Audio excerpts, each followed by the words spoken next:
ETF index mutual funds నేర్చుకుని stock మార్కెట్లో రాణించాలనుకుంటున్నారా? వెంటనే ఈ నెంబర్కి కాల్ చేయండి. నమస్తే అమ్మ. నమస్తే అమ్మ.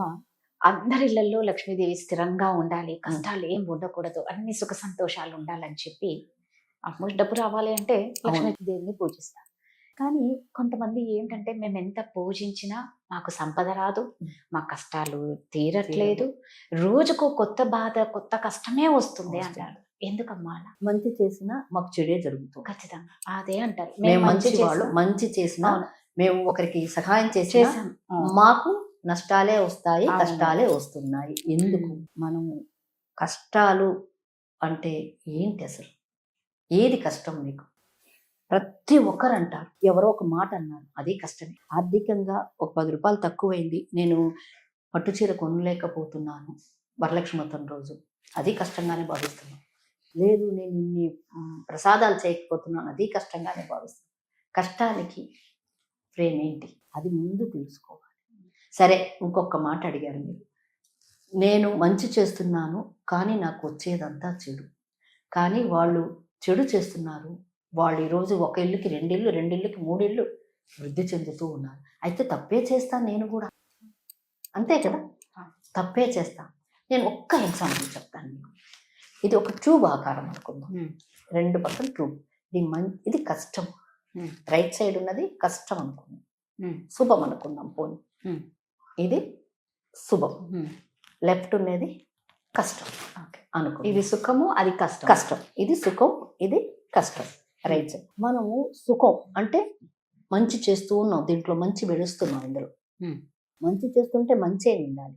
ఇందులో సుఖం ఉంటుంది, ఇందులో కష్టం ఉంటుంది.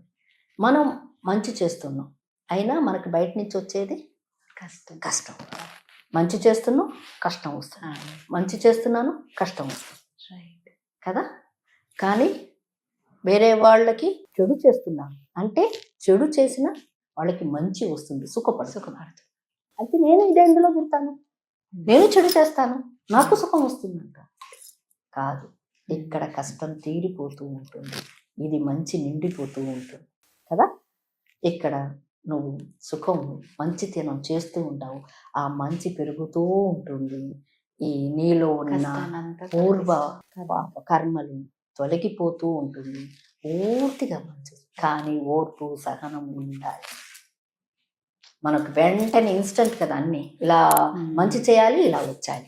ముందు ఫలం ఏంటో ఆలోచిస్తాను కానీ ఫలితాన్ని ఆలోచిస్తాం. ఫలితాన్ని ఎప్పుడు ఆలోచించకూడదు. నువ్వు మంచి చేస్తూ ఉండు, కష్టం కానీ ఒక రోజుకి అది తీరిపోతుంది. వాళ్ళకి ఎందుకు? వాళ్ళు చెడు చేస్తుంటారు, ఆ చెడే పెరుగుతుంది, మంచి కరిగిపోతుంది, వాళ్ళ బ్యాంక్ బ్యాలెన్స్ అయిపోతూ ఉంటుంది. మనం మంచి చేస్తుంటే కష్టాలు ఎందుకు వస్తాయంటే మన కష్టం తీరిపోతూ ఉంటుంది.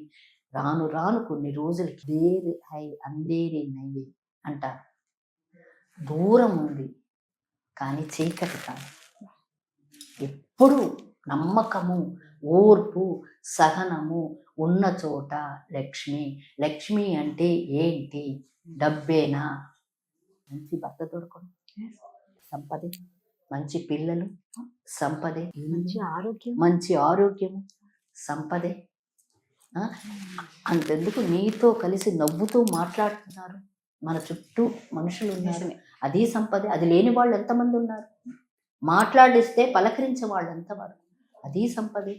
చక్కగా పడుకోగా నిద్ర పడుతుందా, అది నిద్రాదేవి అన్నిటికంటే సంపద కదా. తినంగానే జీర్ణం అవుతుంది. ఒక్కొక్కరు క్యాన్సర్ హాస్పిటల్ అక్కడ అంతా వెళ్ళి చూస్తే, వాళ్ళని చూస్తే అమ్మా మనం లేదు లేదు లేదు అనుకుంటూ ఉంటాము. మనం ఉన్నదాన్ని మనం గుర్తించాలి, అదే పెద్ద సమస్య. మనకు అన్నీ ఉన్నాయి, బాగా భోంచేయగలుగుతున్నాం, నిద్రపోగలుగుతున్నాం, కావాల్సింది దొరుకుతుంది, ఇల్లు ఉంది, కనీసం పోని సొంత ఇల్లు అయితే రెంటిల్లోగానే ఉండగలుగుతున్నాం. ఒక్కొక్క వాకిట్లో వర్షాలకి, వరదలకి, గుడిపుల్లో ఉన్న వాళ్ళ ఎంతమంది ఉన్నారమ్మా, ఎంతమంది పెద్ద పెద్ద ముసలి వాళ్ళు ఈ కొబ్బరి బొండ అమ్ముతూ వణుకుతూ, ఒక్క షర్టు లేదు, ఒక పంచ లేదు. వాళ్ళని చూడండి. వెల్డింగ్ షాపుల్లో చిన్న పిల్లలు, చాయ్ షాపుల్లో చిన్న పిల్లలు ఆ చాయ్ మోస్తూ, వాళ్ళకి ఏ తల్లిదండ్రులు ఆ వయసులో చదువుకునే వయసు, అవన్నీ కష్టాలు. హాస్పిటల్లో బెడ్ మీద నాకు ప్రాణం ఉంటే చాలు, నాకు ఇంకేమీ అక్కర్లేదు. అది కష్టం. నాకు మొగుడు తిట్టాడనో, నాకు పట్టు చీరలు కొనలేదనో, ఆ? నా కొప్పులో పువ్వు లేదనో, ఏదో ఇదేనే కాదు, ఏదో ఉన్న దాంతో తృప్తి చెందితే అదే లక్ష్మి. 100% లక్ష్మి అప్పుడు తప్పకుండా స్థిర నివాసంగా ఉంటుంది. తృప్తి. ఇంకొకటి ముఖ్యమైనది, లక్ష్మి మన ఇంట్లో స్థిరంగా ఉండాలంటే కొన్ని పనులు ఖచ్చితంగా చేయాల్సిందే. పొద్దున్నే లేవాల్సిందే. నా అనుభవంగా చెప్తున్నానమ్మా. నేనైతే ఏం చేస్తాను, నేను లేయగానే లక్ష్మికి మహావిష్ణు పతి కదా, ఏ పతి అన్నా సతి అంటే ఇష్టం, సతికి పతి అంటే ఇష్టం. స్వామి వారిని కొలవాలమ్మా. స్వామిని కొలిస్తే ఆవిడెంతో సంతోషిస్తాం. లేయగానే మనము దేవుడి దగ్గరికి వెళ్ళి నాకు ఇది కావాలి అది కావాలి అని అడగండి. కౌసల్య సుప్రజ రామ పూర్వ సంధ్య ప్రవర్తతే ఉత్తిష్ట అని సుప్రభాతం మనకి నోటి కాకుండా క్యాసెట్ పెట్టి ఆయన మేలు కలపండి. మన ఇంట్లో ఒక వ్యక్తి మనలో ఒక అతనుగా భావించండి. అలా తీసేసి చక్కగా వాకిట్లో ముగ్గు పెట్టున్నారా, చక్కగా అలికి మీరే లక్ష్మి అని అడుగు పెట్టండి. దీపారాధన 2 పొద్దున సాయంత్రం దీపారాధన ఉన్నంతలో చెయ్యండి, సంతోష పెట్టండి. రోజుకి ఒక్క మనిషిని రాత్రి పడుకున్న ముందు ఆలోచించండి, ఈ రోజు నేను ఎవరిని బాధ పెట్టకుండా ఉన్న రోజు లక్ష్మి మీ ఇంట్లో ఆటోమేటిక్. కరెక్ట్.